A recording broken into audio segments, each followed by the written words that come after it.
أفضل بني آدم بالعلم والعمل على جميع العالم والصلاة والسلام على سيدنا محمد سيد العرب والعجم وعلى آله وصحbihi ajma'in. Alhamdulillah, sampailah kepada kita kitab Risalatul Mahad.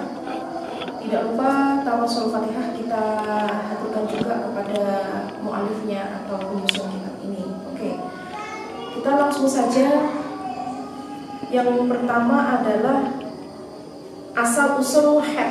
Nah, haid itu mempunyai banyak nama. Jadi setiap negara itu mempunyai julukan masing-masing. Mahab, mahid, tumab. Ada, kalau kita istilahnya haid atau menstruasi itu dalam bahasa Inggrisnya. Kemudian asal-usulnya haid itu memang ini dalam lisanul Arab nih. Saya juga pernah membaca di kitab Bada'i al-Buhur itu tentang ya kayak ini mitos-mitos dua gitu ya. Itu mitos-mitos kan. Ada juga lisanul Arab, ada juga Bada'i al-Buhur. Suatu ketika Siti Hawa itu dari kata Sayyidati Hawa. Kalau dijawakan menjadi Siti gitu ya. Jadi misalkan panjenengan asmani Siti Fatimah, artinya Sayyidati Fatimah atau Nona atau Nyonya Fatimah, Mbak Siti, Mbak Nyonya gitu. Jadi Sayyidati Hawa atau Siti Hawa.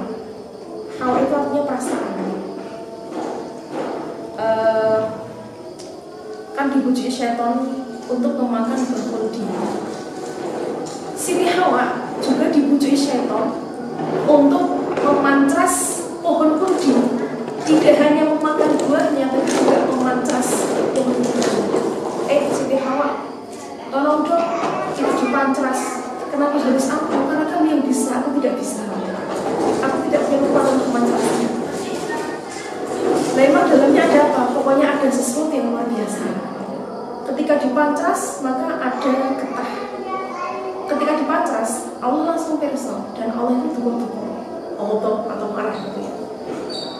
Di saat Allah marah, tepat ketika Allah marah, pohon itu mengeluarkan getahnya. Sehingga Allah ngendikan, sampai kui mendekati wae tak marah. Maaf, ini ada di luar Jawa. Oke. Kamu itu mendekati saja aku larang. Kalau bahasa saya gede-gede maaf ya, Jawa beduk. Kamu itu saya larang dekati saja kamu saya larang. Apalagi menyentuhnya. Nyentuh gue saya larang, apalagi memakannya. Makan wes tak haram kayak apalagi merusaknya. Maka sebagai gantinya, getah yang keluar dari pohon kamu ganti dengan darah yang keluar dari tubuhmu. Maka saat itu juga si Dewa mengeluarkan darah dari farjinya. Darah itu ternyata mengalami siklus mampet keluar yang kita kenal dengan menstruasi. Apakah itu skenario Allah ya? Saya tidak tahu. Yang jelas kita mengatakan takdir jika itu sudah terjadi. Kalau belum terjadi kita nggak bisa mengatakan takdir. Misalkan jadi pacaran sama saya cowok misalkan ya, nama saya Alfa Bilhan, tapi cowok gitu. Misalkan orang tua saya bilang kamu itu nggak usah menikah sama dia, masih banyak pilihan lain yang lebih baik. Oh tidak, itu adalah takdir saya nggak bisa. Sebelum menikah belum dikatakan takdir. Takdir itu kalau sudah kita dapatkan baru takdir. Saya pacaran sama jenengan bertahun-tahun, terus tak hibah bareng ya, ini mau nikah. Begitu mau nikah betul ada kejadian sehingga saya nikah sama Mbak Salsa misalkan. Itu dia takdir saya. Sama. Ketika Siti Hawa sudah menstruasi, maka memang itu takdirnya meskipun dengan cara seperti itu. Atau misalkan kita berkomitmen aku tidak ingin pacaran. Pokoknya sebelum saya menikah aku tidak ingin pacaran. Itu kan usaha kita untuk kita. Tapi delalah kita sudah berusaha selurus mungkin berjalan lurus, tapi siapa yang bisa menahan perasaan kita? Tiba-tiba perasaan kita begitu dalam, begitu menggebu-gebu menyampai seorang laki-laki. Kita serasa seperti tidak punya harapan ketika dia tidak mengetahui perasaan kita. Akhirnya kita menulis sebuah surat. Ternyata dia menerima kita. Akhirnya pacaran. Berarti memang tujuan pacaran gitu. kita terima setelah kita berusaha sekeras mungkin. Kalau belum mendapatkan, belum berusaha, maka itu belum takdir. Sama seperti Siti Hawa. Jadi meskipun dengan cara seperti itu, tapi setelah menstruasi maka itu sudah menjadi takdir yang turun temurun sampai saat ini. Ternyata meskipun takdir kita berawal dari kejadian seperti itu, maka ternyata haid itu mempunyai banyak manfaatnya. Ya, nanti kita akan bahas manfaatnya. Pertama, asal usulnya adalah seperti itu. Yang kedua, ternyata memang sejak penciptaan manusia antara laki-laki dan perempuan, memang Allah itu sudah membedakan anatomi bentuk tubuh. Laki-laki itu tidak mempunyai organ rahim atau reproduksi. Ya, reproduksi dia hanya anatomi penis gitu. Kalau kita mempunyai anatomi rahim, ovarium, laki-laki tidak punya. Ketika ada laki-laki yang mempunyai ovarium, maka dia yang akhirnya dikatakan banci atau khunsa atau bainan nisa warijal atau warjul gitu ya. Makanya ketika ada seorang laki-laki yang mempunyai rahim, dia akan harus memilih antara dua wanita atau laki-laki. Itu sudah di luar kapasitas kita sebagai seorang manusia. Ya. Jadi intinya sejak penciptaan pertama Allah itu memang ada pembedaan anatomi tubuh antara laki-laki dan perempuan. Ewodene itu bahasa Indonesianya apa ya? Ewodene. Bonek pada akhirnya. Ananging gitu ya. Ananging pada akhirnya kok kejadian menstruasi seperti itu ya, itu sudah menjadi jalannya gitu. Tapi meskipun ada kejadian seperti itu, tapi sejak awal Allah sudah merencanakan bahwa kita pasti akan mengalami menstruasi. Jadi Allah merancang rahim kita pasti juga akan ada jalan reparasi. Jadi rahim kita perlu direparasi. Itu merupakan salah satu detoksifikasi rahim dengan cara menstruasi. Meskipun jalannya seperti itu, semua sudah dalam skenario Allah. Jadi memang menstruasi itu adalah sesuatu yang pasti ada, pasti ada di setiap ciri khas wanita. Seandainya ada wanita yang tidak pernah mengalami menstruasi, nah itu mungkin ada catatan khusus karena memang Allah menciptakan wanita dengan karakteristik menstruasi. Oke. Kemudian adapun pada zaman Yahudi, sejarahnya kenapa kemudian pada surah Al-Baqarah juz 2, A'udzubillahi minasyaitonirrajim. Bismillahirrahmanirrahim. Wa yas'alunaka 'anil mahiyid qul huwa adza. Jadi ayat itu turun karena ada asbabun nuzul. Jadi pada zaman dahulu ini di tafsir banyak sekali kitab tafsir yang menerangkan tentang asbabun nuzul wa yas'alunaka 'anil mahiyid. Zaman dulu sebelum pra-Islam atau mungkin zaman awal-awal Rasulullah, sebelum pra-Islam sampai zaman awal-awal Rasulullah menjabat sebagai nabi atau menjabat sebagai rasul, orang menstruasi oleh orang Yahudi itu dianggap sesuatu yang menjijikkan, sehingga wanita yang menstruasi itu sering diperlakukan secara tidak manusiawi, diasingkan, dipasung, dikunci dalam kamar dan tidak diperbolehkan makan bersama, tidak diperbolehkan tidur bersama. Meskipun tidur hanya dalam satu ranjang, tidak melakukan aktivitas seksual. Tapi zaman Yahudi itu seakan-akan wanita yang mengalami menstruasi itu saat ini tuh kayak mereka yang orang-orang pinggir jalan itu mbak, yang gembel gitu. Jadi kita nggak mau dekat dengan dia seperti itu. Beda dengan orang Nasrani. Orang Nasrani itu memperlakukan wanita yang haid itu biasa saja, ya mereka digauli, diajak hubungan seksual gitu kan. Jadi Yahudi keterlaluan, nek Kristen kebablasan gitu ya.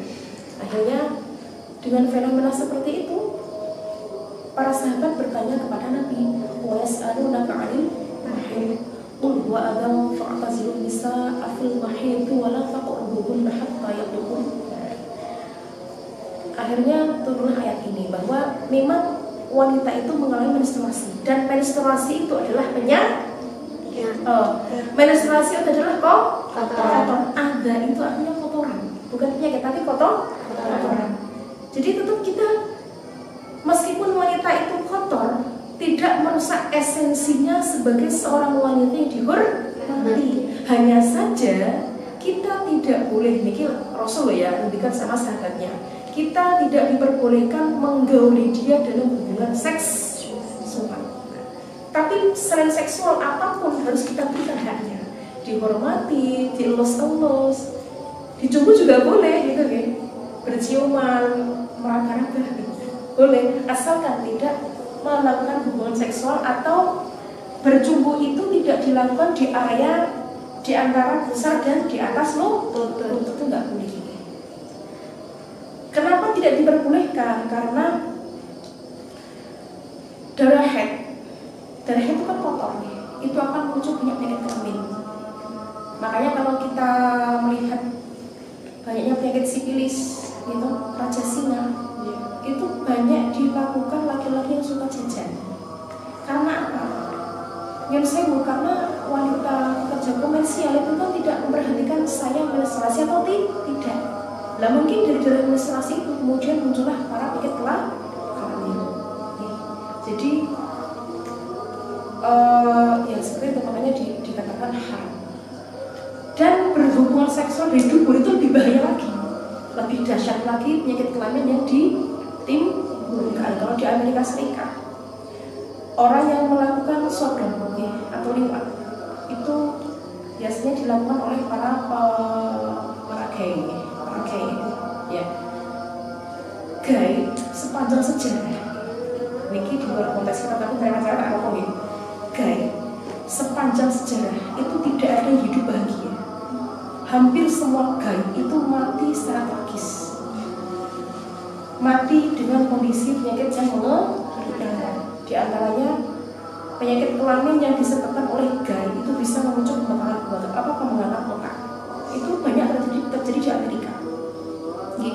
Pernahkah jenengan mendengar seorang gay kemudian hidup bahagia, punya putu banyak? Masih mereka yang saya itu akan meninggal tidak seperti sepasang suami istri laki-laki dan perempuan yang kemudian mereka sampai tua, tidak ada. Mesti rata-rata mereka meninggal dengan penyakit yang tragis karena tadi hubungan dari liwat atau sodom. Haid itu di bawahnya itu grade-nya. Jadi kalau haid diusahakan jangan melakukan hubungan seksual karena akan muncul banyak penyakit kelamin. Itu dia. Oke. Nah, jadi pun huwa ada, katakan bahwa darah haid atau wanita yang mengalami haid itu adalah kotor. Yang kotor bukan wanitanya tapi darahnya gitu. Maka tidak boleh melakukan hubungan seks. Itu ya. Oke, itu adalah salah satu sejarah tentang haid. Jadi adapun masa paling minimnya wanita mengeluarkan haid adalah 8 tahun 11 bulan 14 hari atau 9 tahun kurang 16 hari. Jujur, saya dulu mengalami menstruasi kelas 5 SD. Jadi berapa tahun? 10 tahun ya waktu itu ya. Minim sekali, titik gitu. Tidak apa-apa kan? Kemudian ada pertanyaan, pada usia berapakah ketika wanita belum menstruasi dikatakan balik kan gitu. Jadi wanita balik itu ketika sudah mengalami menstruasi di usia minimal 9 tahun kurang 16 hari. Jadi jika ada anak 9 tahun 16 hari itu 9 tahun kurang 16 hari itu usia kelas berapa? SD kelas 4. Maka ketika ada anak yang mengeluarkan darah haid kurang dari umur itu, maka bukan dinamakan darah haid, tapi penyakit, perlu diperiksakan ke dokter. Tonton ya, oke. Kemudian ketika wanita belum mengalami menstruasi, Maka sampai usia berapakah dia dikatakan baligh? Usia berapa? Usia 15 tahun. Jadi termasuk ibu saya. Ibu saya itu termasuk yang tidak mengalami haid di masa remaja. Jadi ibu itu haidnya itu udah di usia 20 tahun ke atas. Dan itu pun setahun hanya 2-3 kali. Sampai sekarang. Sekarang itu kalau menstruasi setahun 1 kali. Dan tidak ada apa-apa ya, sehat saja gitu ya. Makanya ibu saya ketika menghafalkan Al-Quran itu hanya 7 bulan khatam. 9 bulan khatamannya. Kalau saya ya sewajarnya 2 tahun gitu ya. Oke. Kemudian itu tadi adalah asal usul atau sejarah menstruasi.